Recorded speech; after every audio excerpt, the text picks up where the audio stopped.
Hello YouTube, welcome back to the vlog. അപ്പോൾ നമ്മൾ നോക്കുന്നത് നമ്മുടെ റോയൽ എൻഫീൽഡിൻ്റെ ഗൊറില്ല 450 ഒരു കുഞ്ഞ് റൈഡ് റിവ്യൂ ആയിട്ടാണ് വന്നിട്ടുള്ളത്. വണ്ടിയുമ്പോൾ കുറച്ചൊക്കെ പൊടി ഉണ്ടാവും. അപ്പോൾ നല്ലൊരു റൈഡ് കഴിഞ്ഞിട്ടാണ് വന്നിരിക്കുന്നത് വണ്ടിയാണ്. അങ്ങനെ നമുക്ക് എന്തായാലും പോകാം, ഒരു കുഞ്ഞൊരു റൈഡ് പോവാം. അപ്പോൾ ഇതിൻ്റെ റൈഡ് റിവ്യൂ ഞാൻ ഇതുവരെ ഇട്ടിട്ടുണ്ടായിരുന്നില്ല. ആൻഡ് നമുക്ക് എന്തായാലും ഒരു റൗണ്ട് പോവാം. പിന്നെ PPF പ്രൊട്ടക്റ്റഡ് വണ്ടി എന്നൊക്കെ എഴുതി വെച്ചിട്ടുണ്ട്. പെയിൻറ്റ് ഇത് ഭയങ്കര കുഞ്ഞ വണ്ടിയായിപ്പോയി. ഞാൻ നമ്മുടെ ബയർ 650 ഓടിച്ച് നോക്കിയിട്ട് ഇതിൽ കയറുന്നത് ഭയങ്കര കുഞ്ഞൻ നമ്മുടെ ഹിമാലയൻ്റെ ഒരു കുഞ്ഞൻ ബൈക്ക് എന്ന് തന്നെ പറയാം. നമുക്ക് പോവാം. അപ്പോൾ ഇതിന് ക്ലച്ച് വിടേണ്ട ആവശ്യമൊന്നുള്ളൂ എന്ന് വെച്ചാൽ ആക്സിലേറ്റർ എന്ന് പറഞ്ഞ സാധനം കൊടുക്കണ്ട. It's has an a cruise control. അങ്ങനെ പതുക്കെ പോവാം. ആൻഡ് നമുക്ക് ഹൈവേ കയറാം. അപ്പോൾ ഇതിൻ്റെ കംപ്ലീറ്റ് ഡീറ്റെയിൽസൊക്കെ നമ്മുടെ റിവ്യൂവിൽ ഞാൻ പറഞ്ഞിട്ടുണ്ട്. ഓക്കെ,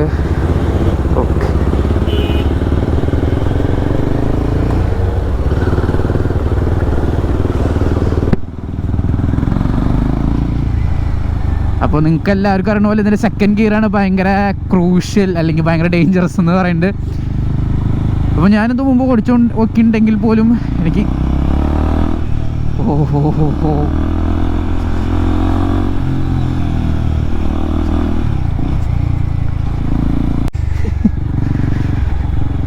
ഭയങ്കര ടോർക്ക് മെഷീനാണ്. അതുപോലെ തന്നെ നല്ല ബ്ലോക്കും ഉണ്ട് ഇവിടെ.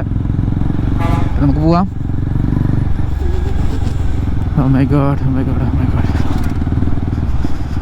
ഹൈവേ എത്തണ വരെ ടെൻഷനാണ്. ഓക്കെ, അപ്പോൾ നമുക്ക് എന്തായാലും വണ്ടീനെ പറ്റി സംസാരിക്കാം. ഈ വണ്ടി ഇറങ്ങിയിട്ട് കുറച്ച് നാളായി. അപ്പോൾ ഞാൻ അതിൻ്റെ കംപ്ലീറ്റ് വീഡിയോസ് അല്ലെങ്കിൽ complete walk around price details ഒക്കെ നമ്മുടെ വീഡിയോയിൽ അപ്ലോഡ് ചെയ്തിട്ടുണ്ടായിരുന്നു.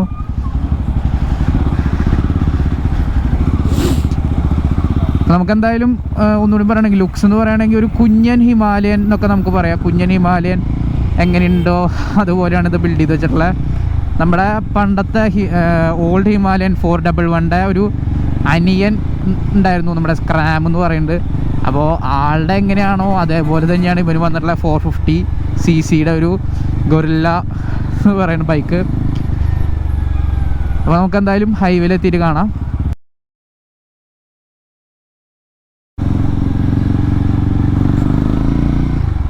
യെസ്, അങ്ങനെ നമ്മൾ നല്ലൊരു റോഡിലെത്തേക്കാണ്. റോഡിലെന്നല്ല, നമ്മളൊരു ഹൈവേയിലേക്ക് കയറാണ്.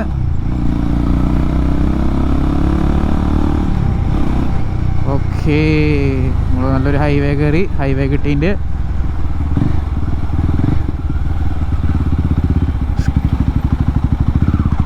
നമുക്ക് എന്തത് ഗട്ടറൊന്നും നമുക്കൊരു പുത്തിയല്ല. ഓക്കെ,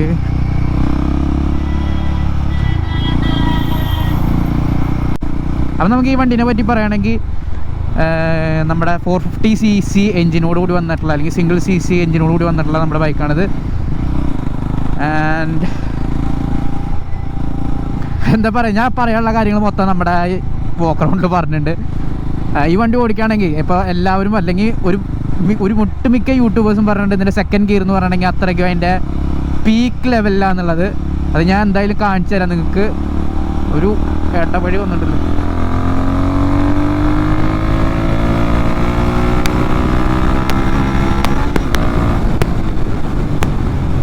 ഓക്കെ, ബ്രേക്കിംഗ് ഇതൊക്കെ ഇറ്റ്സ് ഗുഡ്.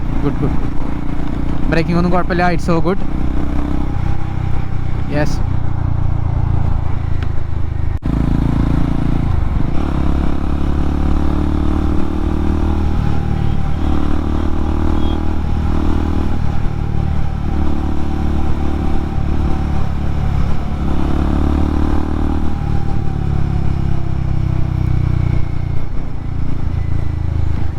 നമുക്ക് പതുക്കെ അങ്ങോട്ട് പോവാം.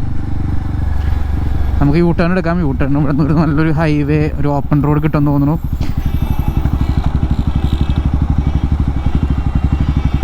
ഇവിടുത്തെ സിഗ്നൽ സെറ്റപ്പ് എനിക്ക് ഒട്ടും അറിയില്ല. എന്തായാലും വണ്ടി ഓഫ് ചെയ്തരാം. പിന്നെ ഈ വണ്ടീനെ പറ്റി പറയുകയാണെങ്കിൽ ഇറ്റ്സ് ഒരു കുഞ്ഞൻ ബൈക്കാണ്. അതുപോലെ തന്നെ അതിന് വിൻസ്ക്രീനൊന്നും വന്നിട്ടില്ല. ഇതെന്ന് പറയുന്നത് ഒരു മിഡ് വേരിയൻറ്റ്, ഇത് ടോപ്പ് വേരിയൻ്റാന്ന് തോന്നുന്നുണ്ട്. ഒരു എല്ലാ സെറ്റപ്പ് വന്നിട്ട് റൈഡ് മോഡ്സ് പറയുകയാണെങ്കിൽ മെയിനായിട്ട് ഈ ഒരു ബ്രാൻഡിൽ വരുന്നത് റിയർ ABS ഓൺ അല്ലെങ്കിൽ റിയർ ട്രാക്ഷൻ കൺട്രോൾ ഓഫ് അങ്ങനത്തെ കുറച്ച് സ്പെക്കാണ്. അല്ലാണ്ട് ഈ സ്ട്രീറ്റ് സ്പോർട്ട് അങ്ങനെ വന്നിട്ട് ഈ BHPയിലൊന്നും മാറ്റമൊന്നുമില്ല. ഇതൊരു ട്രാക്ക് അല്ലെങ്കിൽ ടോർക്ക് മെഷീനാണ് ഈ ബൈക്ക് എന്ന് പറയുകയാണെങ്കിൽ ജസ്റ്റ് ഈ വണ്ടിയുടെ സൗണ്ടും അതുപോലെ തന്നെ ഈ വണ്ടിയുടെ റോഡ് പ്രസൻസും ഒക്കെ നോക്കാനാണ്. പിന്നെ ഹീറ്റിംഗ് ഉണ്ടോ എന്ന് വെച്ച് കഴിഞ്ഞാൽ ഞാനിപ്പോൾ നിൽക്കുന്നത് ഒരു ഡെഡ് ട്രാഫിക്കിലാണ്. ഞാനിപ്പോൾ വന്നത് അറൗണ്ട് ഒരു 40-60 km/h സ്പീഡ് പിടിച്ചിട്ടൊക്കെയാണ് വന്നത്. സിറ്റീസിൽ അറൗണ്ട് ഒരു 40 അണ്ടറിലാണ് വന്നിട്ടുള്ളത്. ദ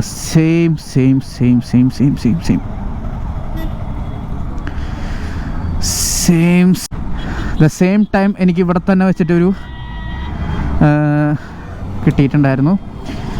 ആൻഡ് ഐ തിങ്ക് നമുക്ക് പോകാനുള്ള ടൈമായി തോന്നുന്നത്.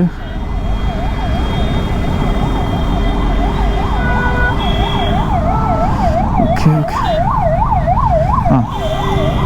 നമുക്ക് പോകാനുള്ള ടൈമായിട്ടില്ല. നമ്മളിവിടെ നിർത്തിയത് അങ്ങനത്തെ കുറച്ച് വ്യത്യാസങ്ങളുള്ളൂ. പിന്നെ അതായത് ചാർജിങ് പോർട്ടൊക്കെ വന്നിട്ടുണ്ട്.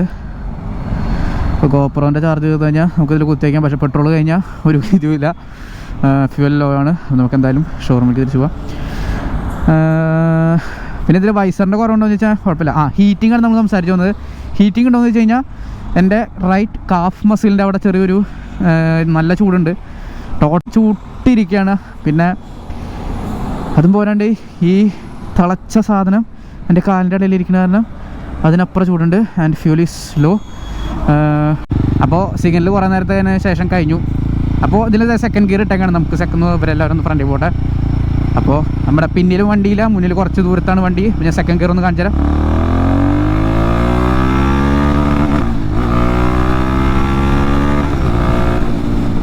അപ്പോൾ ഇതാണ് നമ്മുടെ സെക്കൻഡ് ഗിയറിൻ്റെ ഒക്കെ ഒരു പവർ എന്ന് പറയുകയാണെങ്കിൽ. പൊന്നെ ഒന്നും പറയാനില്ല ഇതിനെ പറ്റിയിട്ട്. എന്തായാലും പോവാം.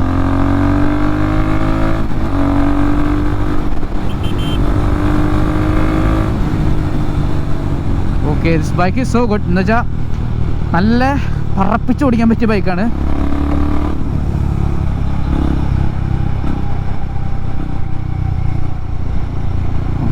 ബൈക്കിൻ്റെ താക്കോലൊക്കെ ഉണ്ട് കയ്യിൽ.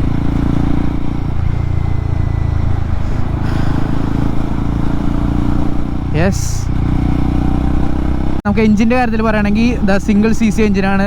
അതുപോലെ തന്നെ ലോങ് സ്ട്രോക്ക് എഞ്ചിനാണ്. ടോർക്ക് മെഷീനാണ്. സെക്കൻഡ് ഗിയർ എന്ന് പറയുകയാണെങ്കിൽ പീക്ക് ലെവൽ ഞാൻ ഇപ്പോൾ നേരത്തെ കാണിച്ച പോലെയാണ്. പിന്നെ ഗിയർ ബോക്സിൻ്റെ കാര്യം പറയുകയാണെങ്കിൽ ക്രിസ്പി എന്ന് തന്നെ പറയാം, കുഴപ്പമില്ല. ഗിയറൊക്കെ ടക്ക് എന്ന് പറഞ്ഞ് കയറിപ്പോണ്ട്. And it's so good. വലിയ അലമ്പൊന്നും ഗിയർ ബോക്സിൻ്റെ ഭാഗത്തൊന്നും എനിക്ക് ഫീൽ ചെയ്യണില്ല.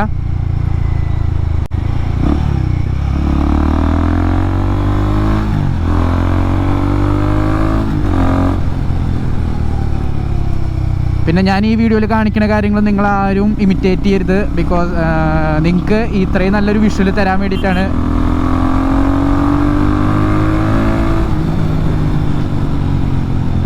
ഈ വണ്ടിയുടെ പൊട്ടൻഷ്യൽ പവർ അതുപോലെ തന്നെ ഇനീഷ്യൽ എല്ലാം നിങ്ങൾക്ക് ഒരു ആദ്യമായിട്ട് മേടിക്കുന്ന ആൾക്കാർക്ക് അറിയാൻ വേണ്ടിയിട്ടും കൂടിയാണ് നമ്മുടെ ലൈഫ് വെച്ചിട്ട് നമ്മൾ ഈ കളിക്കുന്നത്.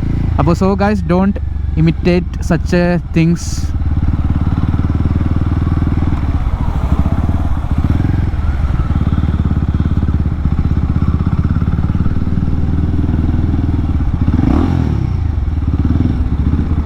നമ്മൾ ഈ വഴിഞ്ഞല്ലേ കയറി വന്നത്?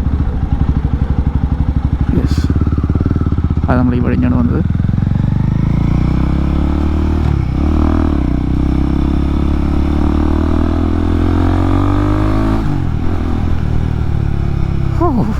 ജീവൻ തിരിച്ചു കിട്ടി.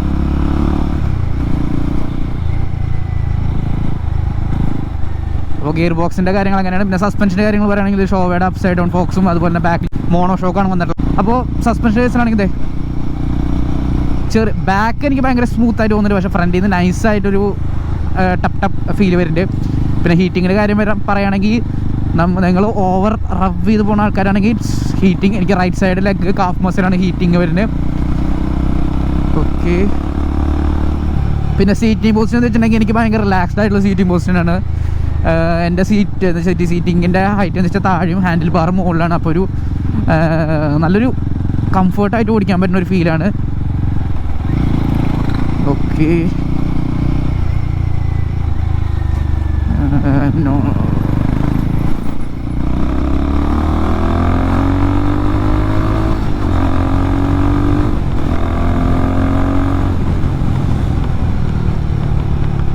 ഞാൻ വീണ്ടും വീണ്ടും പറയണത്, ഇതൊന്നും നിങ്ങളാരും ഇമിറ്റേറ്റ് ചെയ്യരുത്. എന്ന് വെച്ചാൽ ഭയങ്കര റിസ്ക് ആയിട്ടുള്ള കാര്യമാണ്.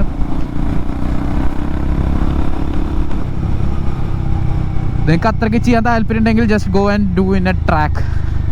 നമുക്ക് ട്രാക്ക് ഫെസിലിറ്റീസ് ഇവിടെ ഇല്ലാത്ത കാരണത്താലാണ് ഞാനിപ്പോൾ ഇങ്ങനെ ചെയ്തുകൊണ്ടിരിക്കുന്നത്. ഞാൻ ചെയ്യുന്നത് ശരിയാണ്, 100% ശരിയാണെന്നൊന്നല്ല ഞാൻ പറയണത്. ഞാൻ ചെയ്യുന്നത് 100% തെറ്റുണ്ട്. ഇങ്ങനെ സ്പീഡിലൊന്നും ഇങ്ങനത്തെ റോഡിൽ പോകാൻ പാടില്ല എന്ന് എനിക്കറിയാം. അപ്പോൾ നിങ്ങളെന്തായാലും അത് നോക്കാം.